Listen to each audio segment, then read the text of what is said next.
지난 안식년 기간에 저는 이스라엘로 성지 순례를 다녀왔습니다. 여름이기도 했지만 유난히 그 여름은 뜨거웠습니다. 그런데 다니는 동안에 얼마나 목이 마른지 목이 쩍쩍 달라붙을 정도로 갈증이 나는 겁니다. 그냥 날씨가 뜨거워서만은 아닌 것 같았습니다. 그래서 알아보니까 제가 멀미를 좀 하지 않습니까?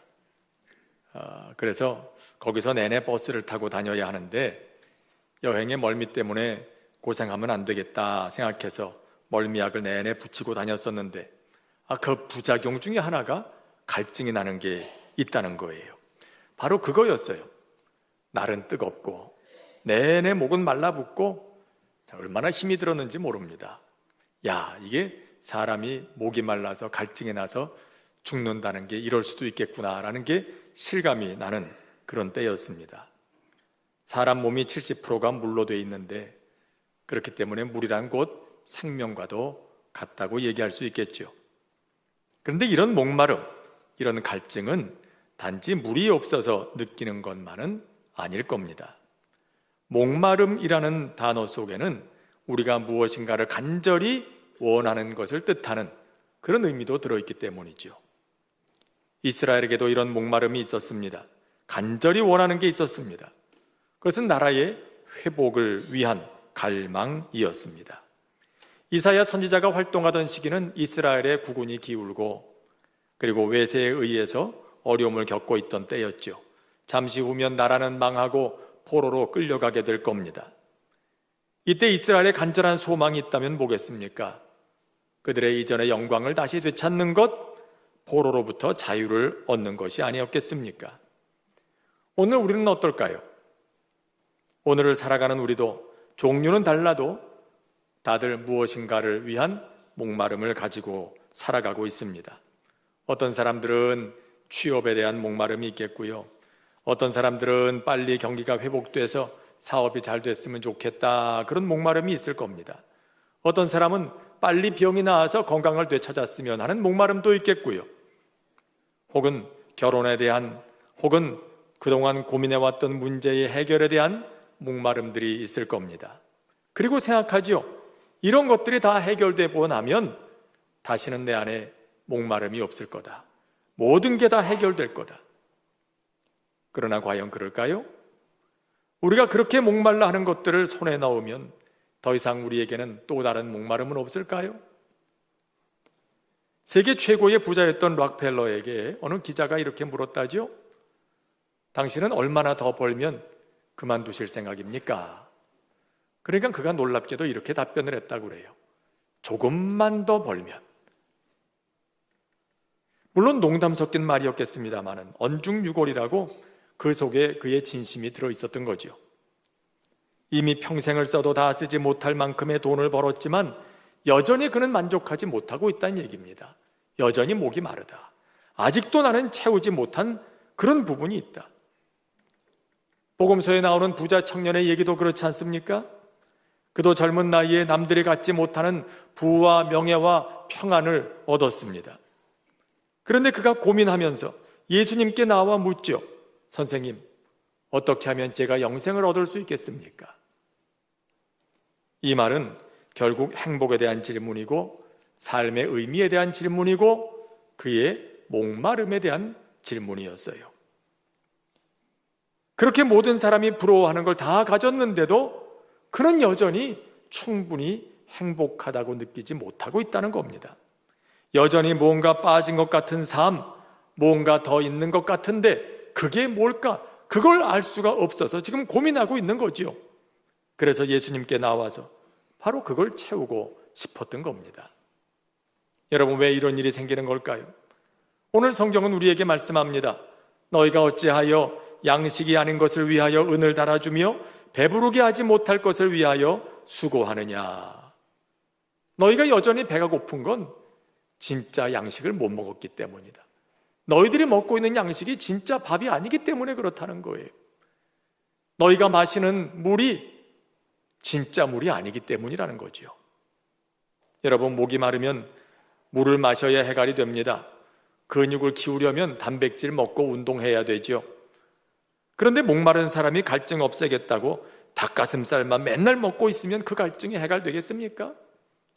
혹은 또 근육을 키우겠다는 사람이 물에 마른 밥만 잔뜩 먹는다고 근육이 생기겠습니까? 예전에는 목이 마르다고 콜라, 사이다 이런 거 벌컥벌컥 마시고 그랬는데 그거 마시고 나면 시원한 것이 그 갈증이 해소되는 것 같이 느껴집니다. 그러나 어떻습니까? 이런 탄산음료는 마시면 마실수록 갈증이 더 생기는 법이죠. 진짜 물이 아닌 거예요. 작년 여름에 여러분도 아시다시피 저는 다리에 감염이 돼가지고요 2주 반 동안 입원 치료를 받은 일이 있습니다. 사람의 다리가 그렇게까지 부어오를 수 있다는 건 처음 알았습니다. 깜짝 놀랐습니다. 응급실에 가니까 당장 입원해야 한다면서 먼저 항생제 링거를 놔주는데 그리고 나서 제 다리에서 피고름을 주사로 빼가지고 갑니다. 세균 배양을 해서 무슨 세균에 감염되었는지를 알아야 거기에 맞는 항생제를 투여할 수 있다는 거예요. 지금도 항생제 맞긴 맞았지만 검사 결과를 보고 혹시 맞지 않으면 약을 바꿔야 될 수도 있다고. 며칠을 그렇게 지냈습니다. 근데 감사하게도 처음 맞은 항생제가 저에게 딱 맞는 거였어요. 그래서 무사히 치료를 마칠 수 있었죠. 무엇보다도 여러분들의 기도 덕분에 치료가 빨랐다 생각합니다. 제가 병원에 있으면서 들어보니까는요, 목사님이 이제 안식년 끝나고 빨리 현장으로 복귀하셔야 되는 타이밍인데 지금 병원에 입원해 있어가지고 돌아오질 못하고 있잖아요. 그러니까 장로님들이, 집사님들이 이거 큰일 났다, 우리 기도해야 되겠다, 그래가지고 순번을 정해서 금식 기도를 하셨대요. 여러분의 기도 덕분에 하나님의 은혜로 매일매일 염증 수치가 뚝뚝 떨어지는 걸 경험할 수 있었습니다. 자, 여러분 보십시오. 급하다고 아무 주사나 놓으면 되겠습니까? 감염된 세균에 딱 맞는 걸 놔야 되는 거예요. 그래야 효과가 있는 거죠.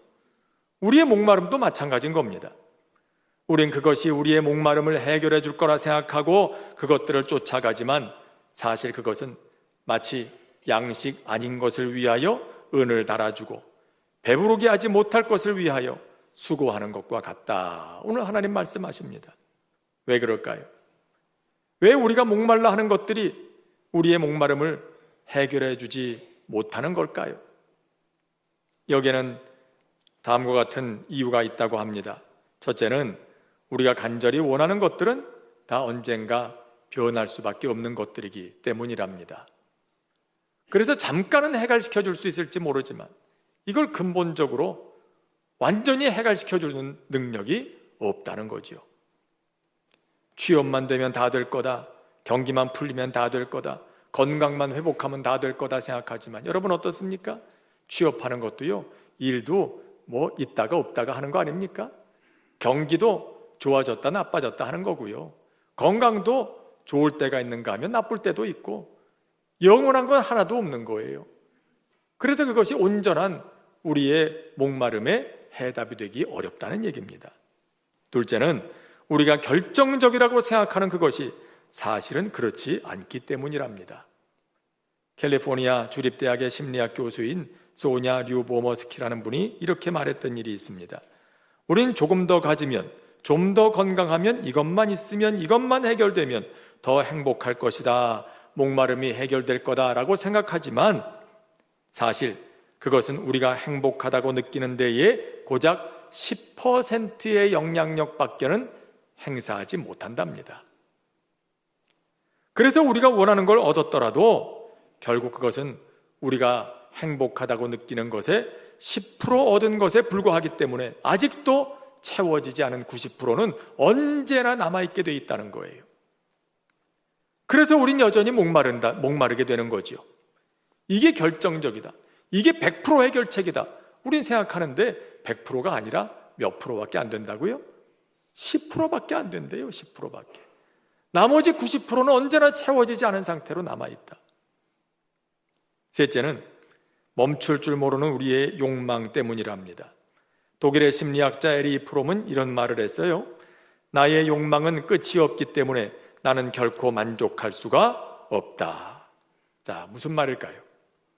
우리는 어떤 것을 얻으면 즉시로 또 앞으로도 계속 행복할 거라고 생각하지만 그것 하나를 얻는 순간 우리의 욕망은 그것보다 더 빠른 속도로 늘어난다고 합니다. 그래서 우리의 소유는 우리의 욕망을 절대로 따라잡지 못한답니다. 내가 열심히 달려서 여기까지 왔는데 나의 욕망은 그것보다 훨씬 빠른 속도로 벌써 저만치 앞에 가 있다는 거죠. 이게 계속 반복되기 때문에 우리의 욕망은 절대로 채워질 수가 없다. 앞서 말씀드렸던 소냐 류보모스키라는 분은 이런 것을 쾌락 적응이라는 말로도 설명을 했어요. 무엇인가를 얻는 순간 우리는 행복해 합니다. 그런데 우리는 곧 그것에 적응하게 됩니다. 더 이상 새롭질 않습니다. 지루해집니다. 어느새 그것은 당연한 것이 되고 나는 또 새로운 것을, 더 큰 것을, 더 많은 것을 원하기 시작합니다. 이래서 우리가 이게 정답이라고 생각하지만 그것이 우리들의 목마름의 해답이 될 수 없다는 거죠. 자, 그렇다면 이 목마름을 해결하는 길이 어디 있을까요? 오늘 하나님은 이렇게 말씀하십니다. 너희는 내게 나와 들으라. 그리하면 너희 영혼이 살리라. 내게 나와 들으라. 그리고 강조해서 또 말씀하십니다. 듣고 들을지어다. 2번을 반복해서 강조하십니다. 그냥 듣는 게 아니라 계속해서 집중해서 마음을 다해서 그렇게 들으라. 직장도 그만두고 장사도 접고 결혼도 하지 말고 그저 말씀만 듣고 살라, 그런 얘기는 아니죠. 우리가 세상에 살려면 직장도 있어야 되고 돈도 벌어야 되고 사람도 만나야 하고 그러지 않습니까? 그러나 이 모든 것들을 함에 있어서 하나님의 말씀을 따라 하라. 하나님의 말씀을 들으며 하라. 계속해서 집중해서 마음을 다해서 하나님의 말씀을 기준으로 삼아서 살아가라, 그런 말입니다. 직장생활도 돈을 버는 일도 사람을 만나는 일도 가정생활도 무엇을 계획하는 모든 일에 있어서도 하나님의 말씀이 기준이 되어서 하도록 하라. 결과에 연연하지 말고 우리의 관심은 그저 이것이 하나님의 말씀에 맞는 것인가? 거룩하신 하나님의 뜻, 그 기준에 합당한 것인가? 이걸 끊임없이 물으며 그리고 하나님의 말씀에 귀를 기울이며 그렇게 살아가라. 바로 거기에 비결이 있다 하십니다. 그렇게 살았던 삶이어야 결코 헛되지 않은 우리에게 참으로 만족을 주는 삶이 될 수 있다는 것입니다. 이스라엘이 한 실수가 바로 여기 있죠. 저들은 나라가 위기를 벗어나고 저들이 평안을 얻기 위해서, 즉 그들의 목마름을 해결하기 위해서 어떤 걸 선택했을까요? 강대국들을 의지하는 쪽을 선택했습니다. 애굽의 눈에만 들면 안전할 거라고 생각했습니다. 아수르와 손만 잡으면, 바벨론의 눈에 들기만 하면, 그 비위만 잘 맞추면 될 거라고 생각했습니다. 그런데 어떻습니까? 그렇지 않았죠. 잠깐은 안전해진 듯 했습니다. 잠깐은 위기에서 벗어난 듯 했습니다. 그러나 곧바로 저들은 또 다른 노예 상태에 빠질 수밖에 없었어요. 한 나라의 노예로부터 해방되기 위해서 강한 나라의 손을 빌렸지만 한쪽에선 자유를 얻었는지 몰라도 곧바로 다른 나라의 노예가 되어버리고 마는 거예요. 이 모두가 저들을 배부르게 하지 못할 무익한 수고였다고 그렇게 하나님 말씀하십니다. 이미 하나님께서는 그런 경고를 오래전부터 하셨었죠. 이스라엘이 가나안에 들어갈 때도 가나안 땅이 저들을 복되게 하는 게 아니라고 했어요. 저들은 생각합니다. 가나안에만 들어가면 모든 게 다 잘 될 거고 행복할 거다. 왜? 그 땅은 젖과 꿀이 흐르는 풍요로운 땅일 테니까. 그런데 하나님 뭐라고 하시죠? 내 하나님 여호와의 명령을 지켜 그의 길을 따라가며 그를 경외할지니라 하십니다. 저들이 복을 누리게 된다면 그것은 가나안 땅이 풍요로워서 그 땅이 젖과 꿀이 흐르는 땅이어서가 아니라는 겁니다. 저들이 여호와 하나님의 말씀을 따라 그 말씀에 귀를 기울이며 살아갈 때 비로소 가나안 땅은 젖과 꿀이 흐르는 땅이 되는 거예요. 솔로몬이 성전을 지어드릴 때도 그랬습니다. 아마도 저들은 생각했을 겁니다. 이제 성전 지었으니 우리는 평안할 거다. 솔로몬의 왕권도 견고해질 거다.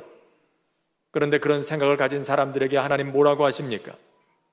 내가 만일 내 아버지 다윗이 행함같이 마음을 온전히 하고 바르게 하여 내 앞에서 행하며 내가 네게 명령한 대로 온갖 일에 순종하여 내 법도와 율례를 지키면 내가 내 아버지 다윗에게 말하기를 이스라엘 왕위에 오를 사람이 내게서 끊어지지 아니하리라 한 대로 내 왕위를 견고하게 할 것이다.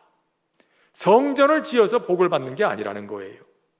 하나님의 말씀을 따라 살아서 복을 받는 겁니다. 하나님의 법도와 율례와 계명을 지켜 행하니 복을 받는 거죠. 여러분, 성전을 지은 목적이 뭡니까? 성전은 하나님을 예배하는 곳입니다. 성전은 하나님께서 우리와 함께 계신다는 것을 생각나게 하는 곳입니다. 그러니까 성전을 지은 것이 복이 된다면 그것은 성전을 지은 그 목적을 생각하고 하나님을 예배하며 하나님과 동행하는 삶을 살기 때문이지 성전이라는 건물이 있기 때문이 아니라는 거예요. 그래서 하나님 말씀하시죠. 너희는 귀를 기울이고 내게 나와 들으라. 그리하면 너희의 영혼이 살 것이다. 내가 너희를 위하여 영원한 언약을 맺으리니 다윗에게 허락한 확실한 은혜이니라. 너희 영혼이 살리라. 우리 육체와 구별되는 어떤 눈에 보이지 않는 실체, 그 영혼만 살겠다는 얘기가 아닙니다. 여기서 영혼이라는 말은 히브리어 네페시라고 하는 단어를 번역한 건데요, 이건 우리의 생명 혹은 우리의 몸으로 살아가는 모든 삶 전체를 말하는 단어예요. 또 우리가 살아가는 이 모든 삶, 이런 삶을 살아갈 때 이것이 확실한 은혜라고 말합니다. 다시 말해서 하나님의 말씀을 따라 매사에 하나님의 말씀을 기준으로 삼고 살아가는 것이 우리의 삶이 하나님이 주시는 복을 영원히 누리게 해주는 가장 확실한 길이 된다는 겁니다. 여러분, 우리는 오늘도 얼마나 확실한 답 듣기를 원합니까? 기업에서도 개인도 때로 투자라는 걸 할 때가 있는데 어디에 투자해야 가장 확실한 수익을 낼 수 있는지 그걸 알아보겠다고 얼마나 열심히 연구를 합니까? 그런데 여러분 한번 생각해 보세요. 정말로 여기에 투자하면 100% 수익이 난다, 확실하다, 그리고 그것이 단지 말만이 아니라 이론만이 아니라 정말로 그런 것이라면 누가 거기에 투자하지 않겠습니까? 그걸 알고도 거기에 투자하지 않는다면 그 사람은 바보겠죠. 누가복음 16장에 보면 부자와 나사로 얘기가 나와요. 평생 부자로 살면서 날마다 잔치를 벌이고 당시 사람들에게 그야말로 성공의 아이콘으로 부러움을 한 몸에 받으며 살았습니다. 그런데 그가 세상 떠나서 하나님 앞으로 갔을 때 그는 뜻밖의 경험을 합니다. 자신이 잘 살아왔다고 생각했는데 그의 시간, 그의 물질, 그의 인생을 누구보다 좋은 곳에 투자했다고 생각했는데, 그리고 그 결과도 아주 성공적이었다고 생각했는데 하나님 앞에 서고 보니까 아니었던 거예요. 영 잘못된 곳에 투자했어요. 그래서 그가 말합니다. 이런 곳이 있는 줄 알았다면 그렇게 살지는 않았을 거라고. 내 시간, 나의 인생, 내 물질 그렇게 쓰지는 않았을 거라고. 여러분, 세상 모든 것이 변해도 결코 변하지 않을 가장 확실한 사건 하나가 있다면 뭐겠습니까? 세상 사람 누구나 한 번은 하나님 앞에 서야 한다는 겁니다. 그렇다면 바로 그 가장 확실한 사건 앞에서 가장 확실한 수익을 낼 수 있는 곳에 투자하는 게 가장 지혜로운 사람 아니겠어요? 하나님 앞에서 옳다 인정받을 수 있는 그 일에 우리의 시간과 물질과 우리의 하나밖에 없는 인생을 드리는 것이 가장 현명한 일이 아니겠습니까? 저는 오래전에 어느 장로님이 운영하시는 공장에 견학을 다녀온 일이 있어요. 공장에 여러 공정을 통해서 제품들이 쫙 만들어져 나오는데, 여러분, 이 제품이 시장에 나가기 전에 꼭 거쳐야 되는 마지막 과정이 있죠. 뭘까요? 제품 검수하는 일이에요. 다 완성돼 나오긴 했지만 혹시라도 거기에 뭔가 잘못된 것이 있지 않은지, 하자가 있진 않은지, 흠이 있진 않은지, 그걸 사람들이 거기 지켜 서 있다가 매의 눈으로 쫙 보고 다 골라냅니다. 이건 안 되고 이건 안 되고, 되는 것만 내보내죠. 근데 저는 그 과정을 보면서 문득 이런 생각이 드는 거예요. 아, 이게 공장 얘기가 아니구나. 이게 장차 우리에게 있을 일이로구나. 잠깐 죽음을 경험하고 다시 살아났다고 하는 분들이 공통적으로 간증하는 얘기가 있어요. 순식간에 내 눈앞에 내가 살아왔던 삶이 파노라마처럼 쫙 펼쳐지는 걸 보았다고. 여러분, 하나님 앞에 우리가 서게 될 때 우리가 살아왔던 모든 삶의 순간순간들을 평가받는 그런 자리가 있을 거예요. 거기서 하나님께서 그걸 보시고 뭐라고 하실까요? 아마 이러지 않으실까요? 예, 내가 보니까 요건 아니다. 하나하나씩 하나님의 기준으로 볼 때 이건 천국에 합당하지 않다고 하는 건 하나씩 빼가실 거예요. 여러분, 결국 뭐가 남을까요? 하나님의 말씀 따라, 하나님의 뜻의 그 기준에 따라 살았던 그 삶만이 고스란히 남는 거예요. 그것만 남는 거예요. 나머지는 다 헛수고한 거예요. 여러분, 우리 이걸 기억해야 돼요. 그래서 오늘 주님 말씀하지 않으십니까? 너희가 어찌하여 양식하는 것을 위해 은을 달아주며 배부르게 하지 못할 것을 위해서 수고하느냐? 내게 듣고 들을지어다. 그리하면 너희의 영혼이 살리라. 우리가 성령님의 도우심을 구하며 하나님의 말씀 앞으로 나갈 때 우리의 도움이 되시는 성령님께서 우리를 진짜로 건강하고 진짜로 복되게 하는 참된 양식, 확실한 은혜의 길을 알게 하십니다. 그런 우리의 영혼이 살고 또 확실한 은혜를 누리며 주님의 나라를 이루어가게 하십니다. 이와 같은 은혜가 오늘 우리 모두에게 함께 할 수 있게 되기를 주님의 이름으로 축원합니다. 주신 말씀 생각하면서 함께 찬송 부르고 합심해서 기도하도록 하겠습니다.